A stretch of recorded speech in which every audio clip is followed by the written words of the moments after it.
Bismillahirrahmanirrahim. Assalamualaikum warahmatullahi wabarakatuh. Terima kasih atas kehadirannya Bapak Ibu semuanya dari KKG kelas 1 di Kecamatan Grogol. Terima kasih sudah dibentuk kepengurusan. Nanti yang menjadi pengurus saya minta untuk tinggal sebentar untuk kita koordinasi untuk tindakan KKG selanjutnya. Bapak Ibu yang saya hormati, di sini saya akan sedikit menyampaikan materi terkait sosialisasi filosofi pemikiran Ki Hajar Dewantara dan budaya positif. Nah, Bapak Ibu guru yang saya hormati, ini ada yang sudah daftar guru penggerak di angkatan 9, 10? Sudah ada? Ada yang lolos? Semoga aja ada yang lolos dan bisa melanjutkan kegiatannya nih Bapak Ibu. Karena nanti program selanjutnya pun akan dipaksakan Bapak Ibu guru untuk mengikuti guru penggerak. Misalkan hari ini belum daftar, ya kemungkinan di kemudian hari akan terdaftar dengan sendirinya. Karena ini program dari pemerintah, dari kementerian, agar muncul guru-guru yang integritas, dalam arti yang muda-muda muncul untuk mengikuti perkembangan zaman. Seperti halnya dengan filosofi pemikiran dari Ki Hajar Dewantara. Mungkin Bapak Ibu sudah kenal ya Ki Hajar Dewantara siapa nggih? Sinten? Ki Hajar Dewantara adalah siapa Bapak Ibu? Bapak pendidikan kita ya. Lahir pada tanggal 2 Mei dan di mana tanggal lahir beliau diperingati sebagai Hari Pendidikan. Jargon yang terkenal dari Ki Hajar Dewantara adalah ing ngarsa tulodo, ing madya mangon karsa, tutwuri handayani. Yang dimana proses pendidikan dari Ki Hajar Dewantara ini diharapkan Bapak Ibu guru itu sebagai guru tidak mengacu kepada pokok materi yang ada di situ, tetapi Bapak Ibu guru diminta untuk mendampingi anak dengan menuntun. Menuntun di sini di mana anak kita tuntun untuk berkembang sesuai dengan kodratnya, kodrat zamannya dan kodrat anak itu sendiri. Kodrat jenengan nggih pun ngertos di kodrat dari setiap orang itu memang berbeda-beda. Mungkin ini anak dulunya suka berkelahi, tetapi pernah kita mungkin berpikiran anak itu adalah anak sukses di kemudian hari. Sukses di kemudian. Akan tetapi setelah dewasa ternyata anak itu menjadi anak yang lebih sukses daripada anak yang ranking atau yang pintar. Nah, ini yang dimaksud adalah kita mendidik anak sesuai dengan kodratnya dan kodrat anak itu sendiri dan kodrat zaman itu, di mana kita nuntun arahkan mereka yang mungkin suka berkelahi, kita arahkan ke hal-hal yang lain. Nah, ini diharapkan di pendidikan itu seperti itu. Nah, ini nanti Bapak Ibu materi saya hari ini nanti diantaranya dasar-dasar dari pendidikan Ki Hajar Dewantara itu ada beberapa, diantaranya ada menuntun, yang dimana di dalamnya ada segitiga ingar rosun tulodo ing madya mangkarsa tutwuri handayani. Terus kita berkembang pada kekuatan kodratnya anak, kodrat zaman dan kodrat anak itu sendiri, dan kita pendidikan berpihak pada anak.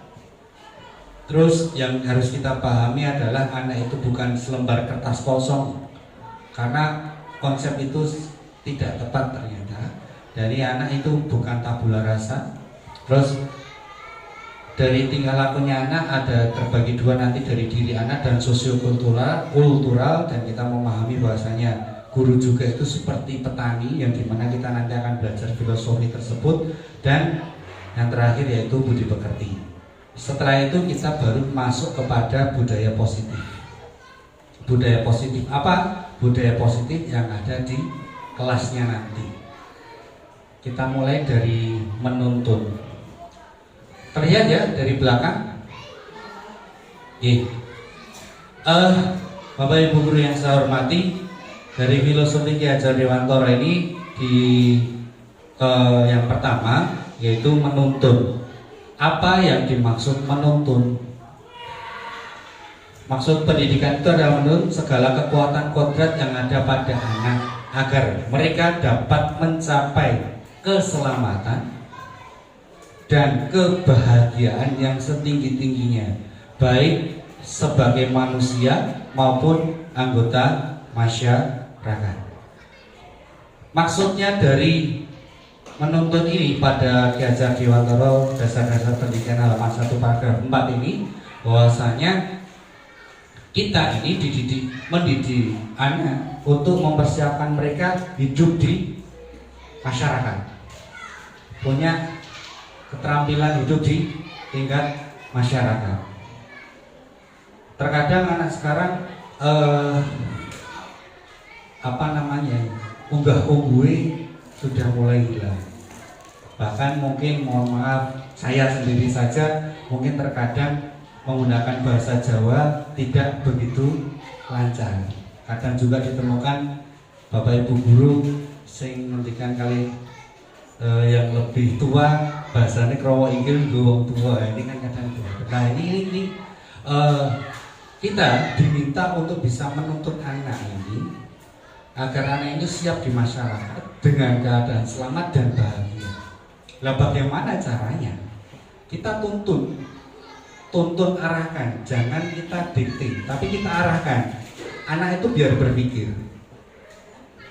Anak itu biar berpikir. Misalkan masalah simpel saja di sampah. Di situ ada sampah, tapi kita jangan singkirkan sampah itu. Coba biar ada sampah itu di kelas bagaimana responnya. Tapi kita tanggapi lagi, itu ada sampah. Terus apa yang kamu lakukan pada sampah itu?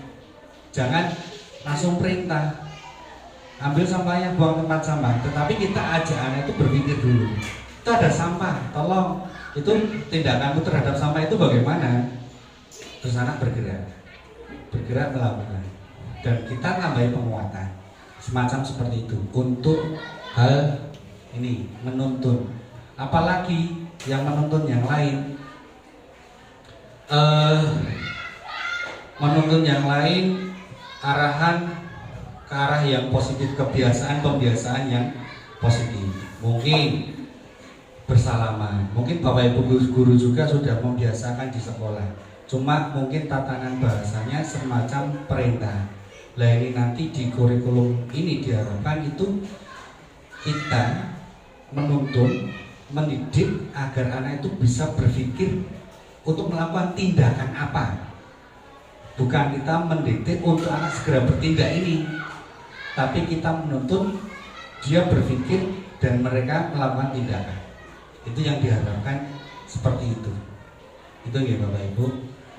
Jadi mungkin selama ini termasuk saya juga asal perintah, cicipuk dan seterusnya. Tapi kita rubah kata-katanya. Ini kita mau mengadakan kelasnya itu dilombakan, itu kita mau melakukan apa dan seterusnya. Lah Pak, kelas 1 kan angel, kelas 1 masih susah, baca tulis saja masih bingung. Makanya seperti itu ya. Akan tetapi Bapak Ibu, jika kita membiasakan hal yang baik ini di kelasnya, maka insya Allah akan menjadi terbiasa. Karena saya sangat suka dengan pendapat di mana kita paksakan diri dulu. Setelah kita paksakan akan menjadi terbiasa. Setelah terbiasa akan muncul keikhlasan. Kalau kita tidak memaksakan diri dulu, maka tidak akan bisa bergerak juga. Begitu ya Bapak Ibu. Jadi menuntun yang diharapkan dari Ki Hajar Dewantara seperti itu.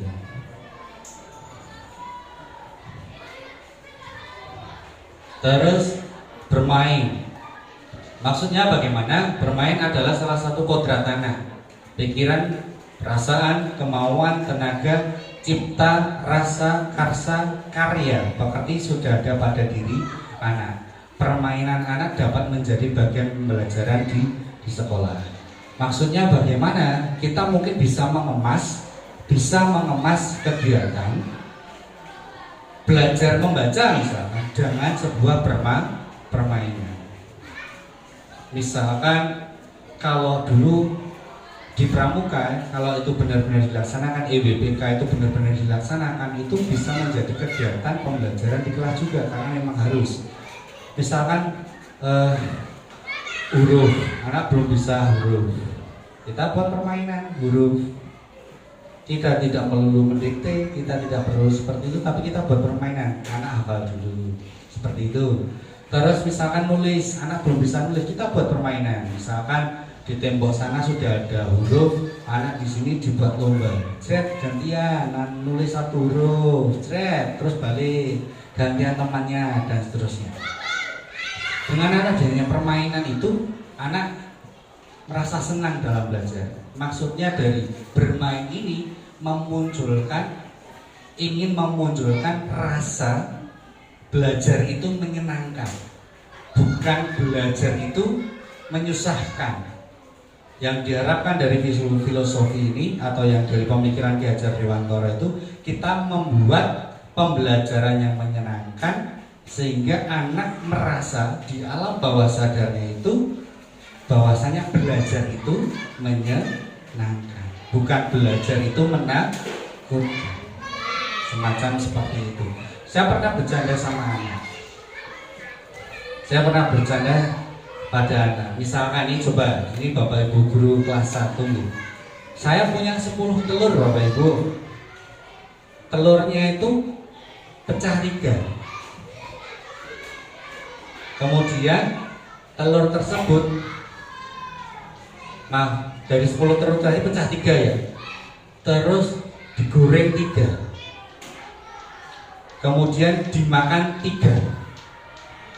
Pertanyaannya, berapa sisa telur Bapak Ibu? Ada 4, ada 7 atau 4? 7. Jawabannya adalah, ada yang 1 tadi ya? Jawabannya 7. Kenapa? Kan yang dipecahkan ini digoreng terus dimakan. Kan semacam seperti itu. Lah anak diajak bercanda seperti itu senang. Di situ masuk pelajaran apa? Berhitung dan bernalar. Kita buat game-game kecil. Game-game kecil seperti itu juga anak tertarik dan merasa senang. Nah ini dari bermain ini itu bisa memunculkan pikiran, perasaan, kemauan, tenaga atau cipta rasa karsa dan karya. Seperti itu gitu Bapak Ibu. Cukup paham? Selanjutnya berpihak pada anak. Kalau di dalam guru penggerak itu sampai dikatakan menghamba pada anak.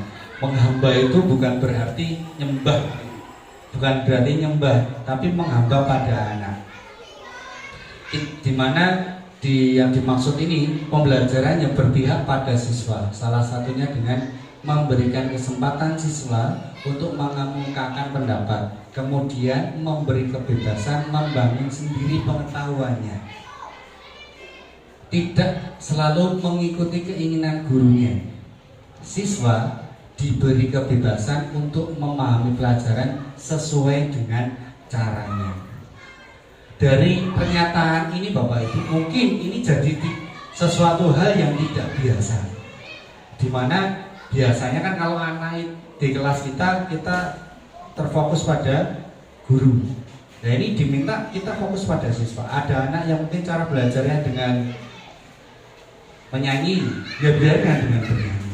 Mungkin dengan mendengarkan musik, boleh diizinkan. Tetapi yang perlu kita tekankan adalah anak siap bertanggung jawab dengan metodenya atau cara belajarnya sendiri. Kita harus bisa menuntut terus. Menuntut apa? Menuntut cara belajar mereka masing-masing. Dituntut. Oh, saya biasanya belajarnya nggak pakai meja, lesehan. Biarkan lesehan dulu. Tapi kita tuntut untuk anak itu bertanggung jawab dengan cara belajarnya. Oke, kamu lesehan, nggak apa-apa. Tapi nanti tugasnya atau pekerjaannya harus selesai. Kita minta pertanggungjawabannya terus. Biar apa? Biar anak itu muncul rasa tadi, perasaan-perasaan tadi.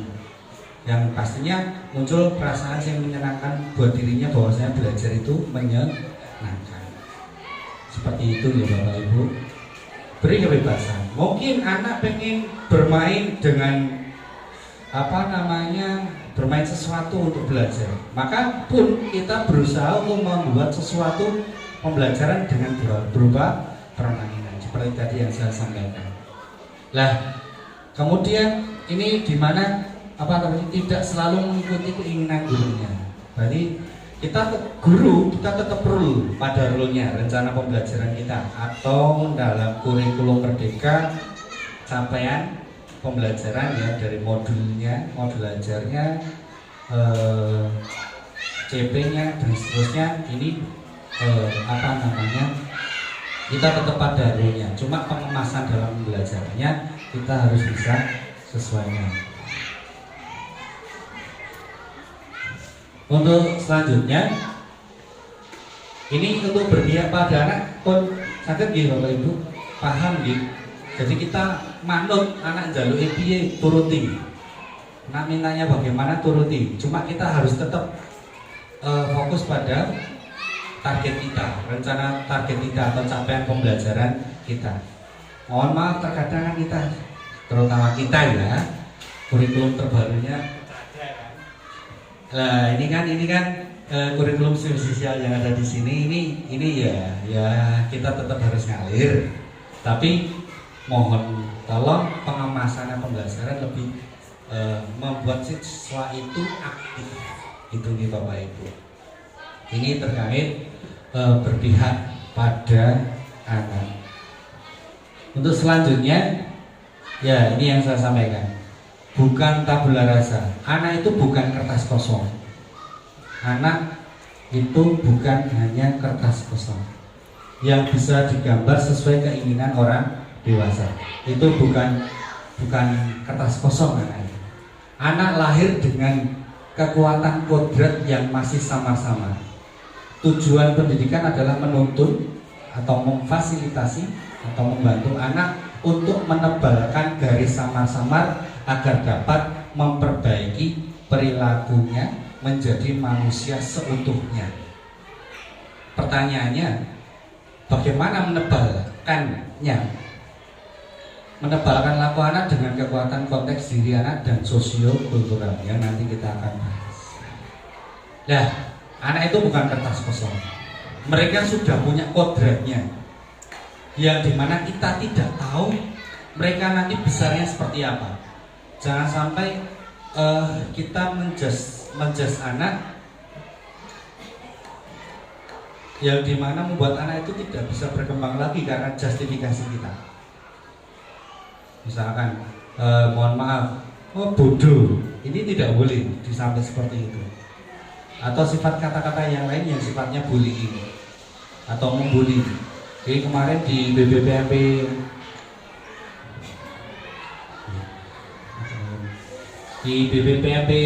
Jawa Tengah itu sampai dibahas 2 sesi juga terkait ini karena terjadi kasus yang luar biasa di salah satu daerah di Provinsi Jawa Tengah. Bagaimana cara kita agar ini tidak membuli anak, baik dari siswanya sendiri atau mungkin dari gurunya. Terkadang kita membuli tanpa disadari gitu. Nah ini kan menyebabkan anak ini tidak bisa berkembang dengan baik. Nah ini diharapkan kita memahami bahwasanya anak itu sudah punya kodratnya masing-masing, jalan hidupnya. Kita sebagai guru diharapkan menuntun anak ini berkembang sesuai kodratnya dan kodrat zamannya.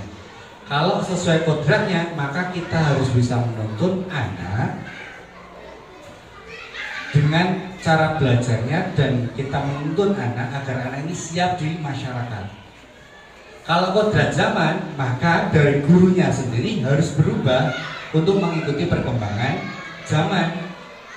Misalkan ini sekarang lagi rame TikTok, nggak apa-apa kita pembelajaran menggunakan TikTok. Di sini ada guru juga TikTokers, ya kan? Joget-joget. Oke, nggak apa-apa, kan latih nari. Mungkin disisipkan di situ pelajaran. Dengan kita buat TikTok, di situ kita sisipkan pelajaran disampaikan ke anak. Anak tertarik tidak tertarik karena rata-rata itu dari penggunaan HP anak-anak 70% lebih itu YouTube dan TikTok. WhatsApp sedikit. Nah, ternyata TikTok berpengaruh sekali. Kadang pemahaman TikTok lebih dipahami anak daripada gurunya. Lucu. Maka kita harus mengemasnya lagi kayak TikTok aja lah. Pak wis tuwa lah tak dolannya TikTok tok yopo. Ya tidak jadi masalah loh, itu biar jadi kelanganannya anak. Kadang saya itu bertingkah seperti anak kecil juga karena biar diingat. Mungkin karena saya juga masih kecil ya badannya. Badannya saya kecil, badannya besar dan seterusnya. Ya, semacam seperti itu. Jadi kita berusaha mengemas sebaik mungkin. Lah, menuntunnya ini banyak cara biar ini kita tahu mereka potensinya di bidang apa. Itu cara menebarkannya. Lah, seharusnya tindak lanjutnya dari itu apa? Fasilitas dari sekolah. Kita buat event, makanya dalam kurikulum Merdeka itu ada namanya project. Jadi berkesinambungan, potensinya anak digali dulu. Oh ini ada anak Norisna suka nyanyi, ya saya kasih mic, suruh nyanyi depan panggung. Tidak mau ya kita coba dampingi agar dia mau tampil di depan. Semacam seperti itu. Kita buat event sekolah, maksudnya sekolah buat event tertentu untuk pentas. Kalau di swasta insya Allah sudah berjalan dengan lancar. Di negeri sudah berjalan juga dengan lancar, tetapi belum semuanya. Maka kita gerakkan kegiatan itu dari proyek-proyek yang sudah dibuat aturannya atau batasannya oleh Kementerian kemarin, kita tampilkan, kita wadahi. Jadi nanti ngalir, semuanya pembelajaran akan sesuai yang diharapkan. Itu tadi diantaranya saya menjelaskan TikTok itu termasuk proyek sesuai perkembangan zaman, ya kan? Ada salah satu proyek kan itu di situ, itu boleh. Kemarin itu saya juga praktek kelas 6 belum merdeka belajar ya. Saya coba praktek karena suruh buat TikTok, kirim saya. Mawanya malu-malu karena apa? Sekarang pekerjaan tidak melulu jadi guru, tidak melulu jadi polisi, atau pekerjaan-pekerjaan yang lain. Sekarang jadi tiktokers atau pembuat konten saja sudah pekerjaan dengan penghasilan yang lebih besar dari orang-orang yang berdasi. Ya ini kita harus bisa mewadahi itu Bapak Ibu. Itu salah satunya. Nah, yang saya ceritakan tadi itu adalah konteks diri anak dan sosiokultural atau budaya. Sosiokultural kita sudah mengarah ke arah yang modern dengan adanya media sosial. Kita ikuti konteks diri anak kita berdasarkan kompetensi anak tersebut, dia passionnya di mana kita arahkan. Jangan sampai kita mematahkan passionnya atau keinginan lain, jangan dipatahkan. Di kelas saya itu ada anak senenganin dagang. Dia anak cari perhatian, tapi siapa tahu dari dagangnya jadi pekerjaan. Tak arahkan. Besok kita buat pentas di kelas, kamu dagang di Jepang, tidak berani. Loh, piye to? Wes nek kono wani dagang karek ngarepan kan padha kancane dhewe. Cuma kita kemas semacam pementasan di kelas. Semacam seperti itu. Jadi yang saya maksudkan tadi dari cerita yang panjang lebar tadi itu konteks diri anak seperti tadi, potensinya anak seperti apa, sosiokultural atau budaya yang saat ini budaya yang ada di sekitar kita. Kita kemas bagaimana caranya agar pembelajaran itu lebih hidup dan menarik. Terus selanjutnya budi pekerti. Di sini ada Bu Budi ya. Budi pekerti. Budi pekerti ini yaitu watak, karakter, ada bersatunya perpaduan harmonis antara gerak, pikiran, perasaan, dan kehendak atau kemauan sehingga menimbulkan tenaga atau semangat. Budi itu adalah sebuah pikiran, perasaan atau kehendak, kemauan. Pekerti itu tenaga. Sehingga dari budi pekerti ini menciptakan cipta rasa karsa yang pekerti. Contohnya permainan gamelan dan menenun. Gamelan, jenengan ngertos nggih gamelan? Di situ banyak sekali alatnya. Semuanya beriringan, saling saut menyaut sehingga menimbulkan sebuah harmoni. Bagaimana jika satu alat saja dimainkan, tidak akan menarik. Tetapi berbagai alat ini jika kita mainkan bersama akan menjadi lebih indah. Seperti halnya juga dari watak budi pekerti ini, jadi pikiran, perasaan, kehendak atau kemauan dan tenaga kita jadikan satu menjadi sebuah harmoni. Kalau kita menjadi bersemangat, kita positive thinking dalam melakukan sebuah kegiatan, kita pikiran kita tenangkan, hati kita bahagiakan, tenaga kita maksimalkan, jadikan satu, kita pun akan menikmati hidup. Semacam seperti itu. Nah ini budi pekerti ini juga hanya diterapkan pada peserta didik kita atau siswa kita. Bagaimana ini bisa muncul? Munculnya sikap budi pekerti ini dengan cara lagi kita membuat sebuah pembiasaan. Di sini ada masternya Pramuka, itu ada Mbak Ani dari Cemani 2, itu masternya Pramuka. Sekali perintah satu, tangannya gini mau ngumpul semuanya, satu baris. Tangannya dua, langsung dua baris. Tidak perlu teriak. Karena apa? Kita sudah membuat sebuah konsep dulu di kegiatan Pramuka. Itu guru saya Pramuka itu buat konsep dulu. Terus pertemuan selanjutnya konsep sudah jalan, kita nggak perlu teriak-teriak, semuanya sudah teratur dengan sendirinya. Nggih Bu Ani nggih. Nggih. Besok pesta siaka Bu Ani. Jangan lupa tetap jadi tutor pembina ya. Nah, pembiasaan ini kita harmonisasikan. Mungkin pembiasaan untuk datang lebih awal di sekolah. Nah, bagaimana caranya agar itu terbiasa? Maka gurunya juga datang lebih awal. Terus kita membuat pembiasaan doa bersama di pagi hari.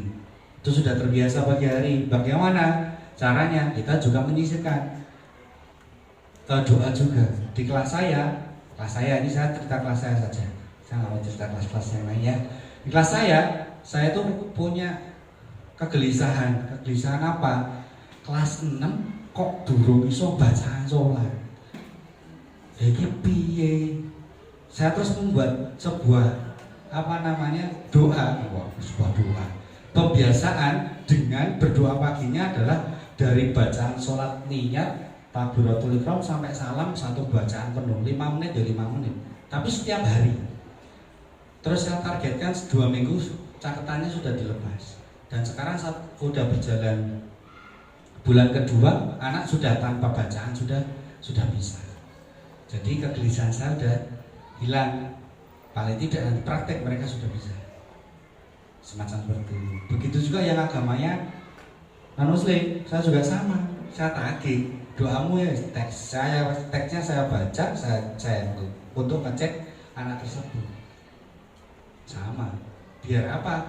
Sebuah pembiasaan yang kita paksakan akan menjadi terbiasa dan keikhlasan. 3 konsep ini saya terapkan dalam diri saya juga. Saya paksakan diri dulu, makan yang banyak sehingga terbiasa makan banyak terus gemuk ya. Bukan gitu ya. Ya, kita paksakan untuk kita keluar dulu bergerak. Paksakan bergerak, nanti kita akan terbiasa bergerak dan kita akan ikhlas dalam bergerak juga. Seperti itu. Ini salah satu memunculkan cipta rasa karsa dengan budi pekerti di lingkup anak juga, guru juga. Jadi yang perlu kita ingat adalah bahwasanya idola dari anak-anak itu adalah gurunya. Kita tidak bisa pungkiri, terkadang perintah gurunya itu lebih dipatuhi daripada perintah orang tuanya. Mungkin bapak ibu juga merasakan putra putrinya dewi. Di perintah gurunya langsung manut, jadi kia bapak ibu ya guru, tapi perintah anak orang tuanya dewi rada dadi. Kadang bapak guru, anaknya diles karo guru wong liya kan gitu kan. Tapi memang kondisionalnya seperti itu. Akan tetapi dari hal tersebut kita hanya butuh proses komunikasinya saja pada anak-anak kita. Cuma kalau saya belajar dari parenting yang pernah saya ikuti kelasnya itu, permasalahannya komunikasi antara orang tua kepada anaknya. Terkadang sehingga muncul anak nyium orang tuanya saja sudah malu-malu sekarang, atau ada orang tua nyium anaknya untuk salaman saja, berpelukan saja malu. Atau mungkin cerita, anak cerita sama orang tuanya kadang juga malu, malah ceritanya karo wong diem. Nah ini kita di rumah juga harus membuat seperti itu. Saya juga, mohon maaf, di kelas saya juga saya menyampaikan pada orang tua anak waktu rapotan. Tujuannya apa? Biar di rumah terbentuk pendidikannya, di sekolah terbentuk pendidikannya. Walaupun itu mungkin masih jauh, tapi paling tidak orang tua tahu proses pembelajaran di rumah itu sebaiknya seperti itu, di sekolah kita menambahi seperti itu. Jadi anak juga terbiasa juga di rumah dengan baik. Terus selanjutnya dari filosofi petani, di mana kita bisa pahami bahwasanya seorang petani itu hakikatnya sama kewajibannya dengan seorang pendidik yang menanam jagung. Misalnya hanya dapat menuntun tumbuhnya jagung, ia dapat memperbaiki kondisi tanah, memelihara tanaman jagung, memberi pupuk dan air, membasmi ulat-ulat atau jamur-jamur yang mengganggu hidup tanaman padi dan lainnya. Jagung dan padi maksudnya sama saja nih Bapak Ibu. Jadi maksudnya apa? Filosofi dari petani. Kita mengharapkan panen raya, tapi kita hanya membiarkan hanya ditanam saja, ditinggal. Apakah bisa? Tidak mungkin bisa. Sebelum sampai ditanam pun kita harus bisa membaca. Kita siapkan pembelajaran kita siapkan perangkat kita. Terus kita tanamkan padi-padi itu, ibaratkan anak. Kita singkirkan hama-hama yang ada di sekitar yang mengganggu karakter anak ini. Kita singkirkan. Ini kalau contoh sing elek rapopo, contoh ditunjuk Ihsan. Terus kita coba anak berpendapat, itu contohnya baik atau tidak. Terus sikapmu bagaimana? Karena kan kita menuntun. Anak iso cerita dewi, oh itu tidak baik bu, bagus. Berarti anak sudah punya pemikiran sendiri. Kalau anak tidak bisa punya pemikiran sendiri, anak tidak dituntun, mereka tidak bisa membedakan baik atau buruk. Ya itu dia. Menurutnya baik-baik saja karena tidak ada apa tuntunan dari orang yang lebih tua, sehingga yang dilakukannya ya baik. Menurutnya itu tidak salah. Tetapi kalau kita menuntun, maka anak itu tahu oh itu tidak. Nah. Terus kita juga membasmi ulat jamur. Dan kita juga mengairi, memberikan air dan pupuk. Begitu juga dengan Bapak Ibu guru juga. Kita juga memberikan ilmu pada anak, memberikan sesuatu yang baik pada anak sehingga perkembangan anak ini juga berjalan sesuai yang kita harapkan. Kalau ada tantangan, bagaimana kita temukan salah satu padi atau anak yang benar-benar susah sekali, maka kita harus mencoba untuk merefleksi diri kita sendiri. Ini langkah terbaik apa untuk mengatasi anak tersebut. Mungkin kita memang sambat bu bersul, wah anak wanele rakumu, kipiye caranya sampai seperti itu. Kina ditinggal, sehingga ketinggalan. Nek iki difokusi, sehingga ketinggalan, nek iki ditinggal yo mesaki. Memang harus ada meluangkan waktu tersendiri untuk anak tersebut. Dan lebih baiknya lagi adalah komunikasi kepada orang tua, biar mereka juga tahu. Mereka bisa tahu kekurangan yang ada pada diri anak tersebut. Seperti itu. Ini terkait filosofi petani sebagaimana dengan sebagaimana kita guru juga bertindak seperti petani itu. Kita harus bisa menyingkirkan gangguan-gangguan dalam pembelajaran. Kita harus mempersiapkan pembelajaran baik dan kita kemas. Lah, ini nanti kita kemas dalam kegiatan ini, yaitu budaya positif. Kita terapkan dalam kegiatan tersebut. Sudah mulai haus lapar Bapak Ibu? Nanti snacknya agak nanti, itu tinggal kirim sini, cuma tenaganya baru di sini. Saya nanti minta tolong dulu guru sana untuk segera membagi. Lagi guru ini lagi. Nanti aja. Ya, Bapak Ibu guru yang saya hormati, Tadi yang pertama filosofi Ki Hajar Dewantara yang harus kita pahami. Terus selanjutnya ini nanti budaya positif. Kita nanti sampai jam 14 ya, dikurangi 2 jam. Lebih betul Bu, jam 14 kurangi 2 jam. Kalau kita sore jadwal jam 14.30 absen. Ya.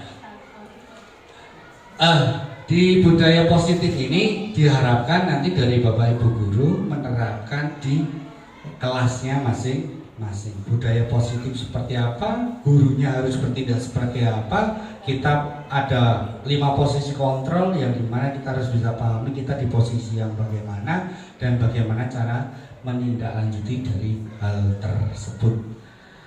Oke.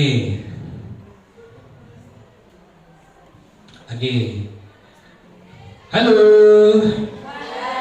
Terangan tuh. Hai. Oke, sedikit bermain Bapak Ibu. Ini kekuatan pikiran nih Bapak Ibu.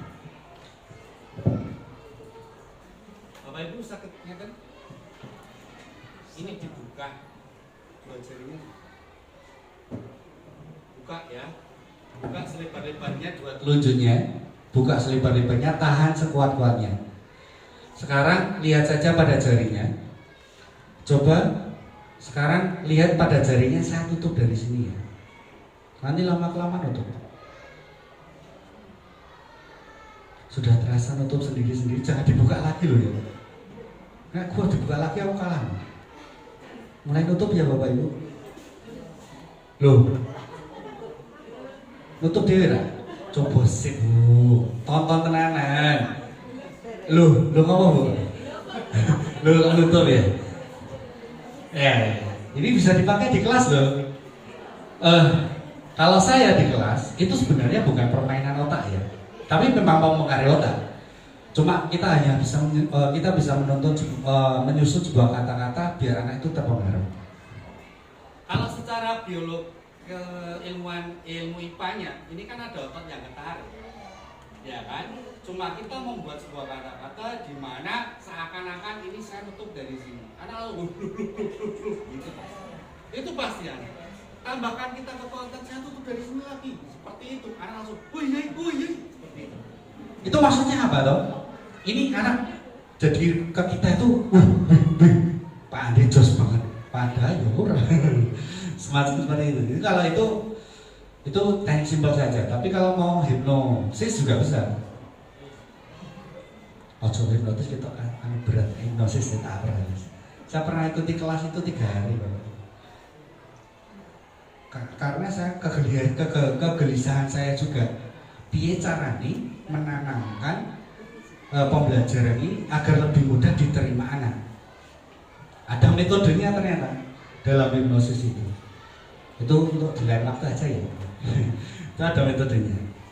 Seperti salah satu contoh itu tadi. Itu aja sudah bisa mempengaruhi anak.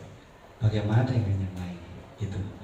Nah, Bapak Ibu, ini pada budaya positif.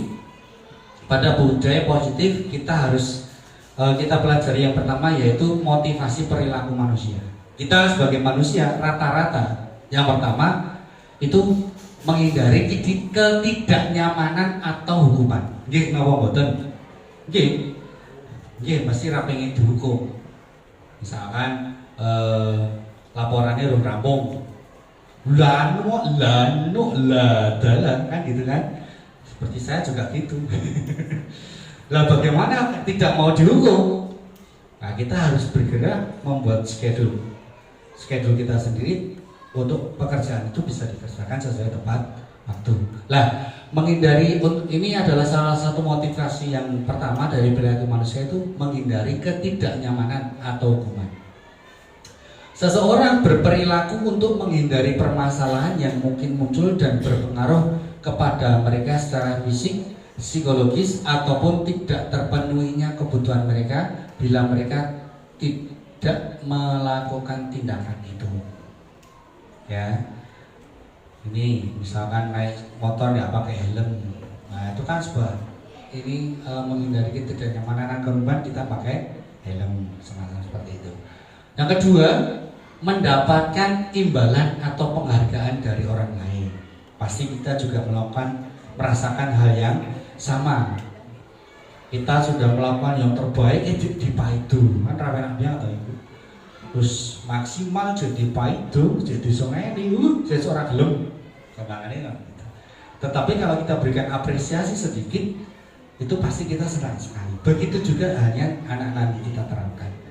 Jadi untuk mendapatkan imbalan ini adalah seseorang berperilaku untuk mendapatkan pujian, hadiah atau imbalan dari orang lain yang menurut mereka penting dan mereka letakkan dalam dunia berkelas mereka. Dunia berkelas mereka, di kelasnya mereka maksudnya. Nah, imbalan ini terkadang belum tentu berjalan sesuai yang kita hendaki. Karena apa? Biasanya manusia itu pengen lebih. Kemarin kita, ya bagi yang bisa kita berikan pensiun, besok diberikan pensiun lagi, lebih lagi, dan seterusnya. Lah, boleh ini nanti kita praktekkan di kelas, tapi tidak harus setiap saat. Nah ini, sak bendino kan jadi bosan ini. Yang ketiga, menjadi orang yang mereka inginkan dan menghargai diri sendiri dengan nilai-nilai yang mereka percaya, yang dimana orang melakukan sesuatu karena nilai-nilai yang mereka yakini dan hargai, dan motivasi ini akan membuat orang mempunyai disiplin positif karena motivasinya bersifat internal. Jadi orang-orang itu punya keyakinan sendiri-sendiri. Bapak Ibu guru juga punya keyakinan sendiri-sendiri kan, dalam arti dalam melakukan sebuah tindakan, yakinku ini ya sebenarnya tujuannya sama, cuma caranya yang berbeda-beda. Tapi itu motivasi umumnya dari perilaku manusia. Diantaranya itu ada 3: menghindari ketidaknyamanan untuk mendapatkan imbalan, dan menjadi orang yang mereka inginkan dan menghargai diri sendiri. Lah, Bapak Ibu, dari motivasi perilaku manusia tersebut, kita harus bisa mengemasnya dalam kelas kita. Mengemasnya bagaimana? Dengan membuat keyakinan kelas. Terkadang mungkin di kelasnya Bapak Ibu belum ada kesepakatan kelas. Mungkin, saya tidak mengatakan semuanya. Tetapi jika kita mendidik anak dengan membuat keyakinan kelas atau kesepakatan kelas, maka apa yang sudah disepakati di kelas tersebut oleh anak-anak akan dipatuhi mereka sendiri. Lah bagaimana cara membuatnya? Anak juga ditawari untuk membuat sebuah keyakinan kelasnya masing-masing. Biar anak bisa merasakan, oh aku melanggar aturan sing tak gawe dhewe, harus bertanggung jawab, kan seperti itu. Lah, dari keyakinan kelas ini yang pertama, setiap tindakan atau perilaku yang kita lakukan di dalam kelas dapat menentukan terciptanya lingkungan positif. Yang kedua, perilaku warga kelas menjadi kebiasaan yang akhirnya membentuk sebuah budaya yang positif. Yang ketiga, untuk menciptakan budaya positif perlu diciptakan dan disepakati keyakinan-keyakinannya. Nah, maksudnya ini tadi seperti yang saya sampaikan, keyakinan ini, kelas ini kita kemas dalam sebuah kesepakatan kelas. Bagi yang datang terlambat, ayo apa? Tawarkan ke anak. Ini pak, usul kemas, jepret, tulis. Bagi yang tidak selesai tepat waktu, oh bagaimana? Ini pak, tulis. Dan kita kemas dalam sebuah tempelan dinding, majalah dinding buat anak-anak melihat ini kesepakatan yang sudah kita sepakati, keyakinan yang sudah kita yakini bersama-sama. Maka kalian harus mengikuti itu. Tujuannya apa toh Bapak Ibu? Tujuannya adalah mereka bertanggung jawab atas keyakinan yang sudah mereka yakini. Seperti halnya tadi ini sebagai contoh tadi, saya sudah serahkan dulu pembentukan jebret, percayakan saja dulu, biar anak itu berdiskusi sendiri. Kalau sudah, kita tuntun mereka arahan diskusinya. Seperti yang tadi saya serahkan dulu. Mungkin karena teman harus tanggung jawab di kelas-kelas yang lain, tapi serahkan saja dulu. Selanjutnya, baru nanti kita tidak lanjuti dengan menuntun tadi. Jadi kita keyakinan kelas ini dikemas, dicatat dari keyakinan setiap anaknya dan ditambah tuntunan dari bapak ibu guru di kelasnya, terus ditempelkan ke dinding, majalah dindingnya di kelasnya masing-masing agar bisa disepakati bersama. Lah, dari hal tersebut keyakinan kelas ini kita harus bisa membedakan gitu. Apa yaitu hukuman, apa itu sanksi, apa itu restitusi. Misalkan contoh, jika tidak mengerjakan PR maka harus mengerjakan 10 kali. Itu sifatnya hukuman atau sanksi?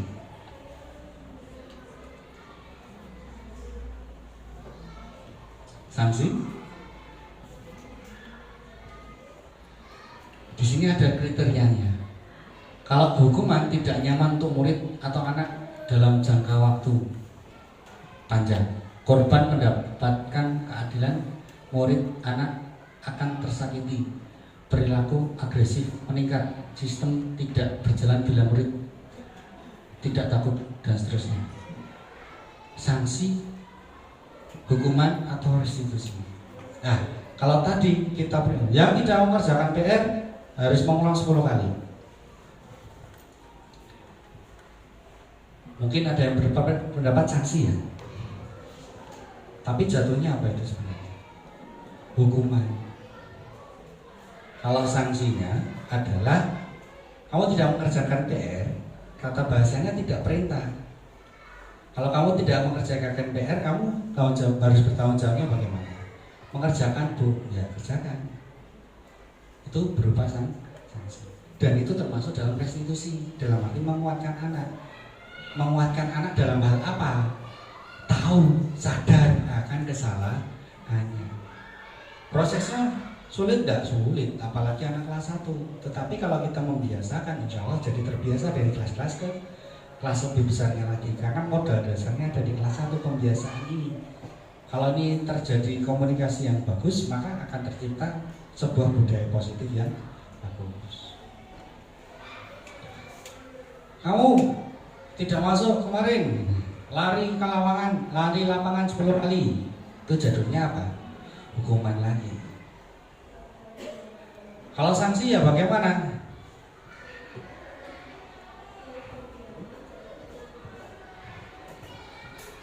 Sebentar ya Bu.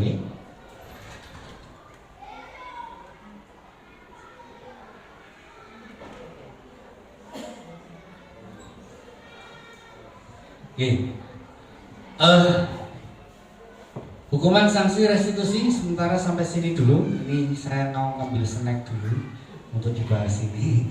Istirahat sebentar ya Bapak Ibu. Kita stop sih. Oh enggak,